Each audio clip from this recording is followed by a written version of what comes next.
There is a scene in Mel Gibson's Passion of the Christ where Mary meets Jesus on his journey to Golgotha and helps him up when he falls under the weight of the cross.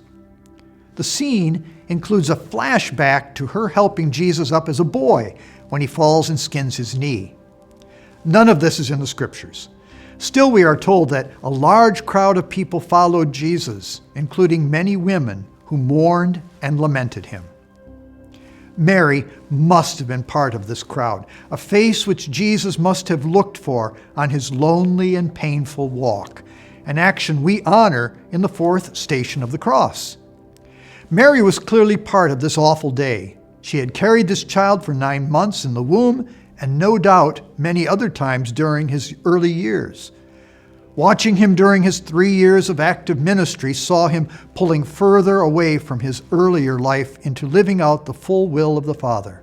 In short, this brief but saving pilgrimage on Jesus' part was for Mary only a continuation of his whole life marching to a different drummer, the Father playing the tune. In this process, Mary becomes an image of Israel.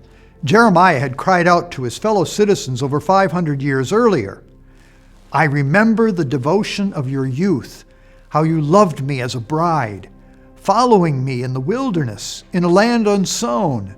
Israel was dedicated to the Lord, the first fruits of his harvest." Mary knew that Jesus did not need a mother, though she never ceased to be such. Rather, Jesus wanted all of us to become disciples and part of his new bride, the church, the new Israel. For Mary, as for us, it always means crossing through the desert, the wilderness. Sisters and brothers, who can know the heart of Mary as she saw her only son carrying that heavy cross? That heart must have been pierced again and again, as it had so many times during her 33 years of motherhood. Now the end drew near. Jesus turned to the women following him and told them not to weep for him, but for themselves and for their children. The evil inflicted on the Son of Man, who was innocent, will continue to affect both the guilty and the innocent. Mary, the uniquely innocent one, shares in this.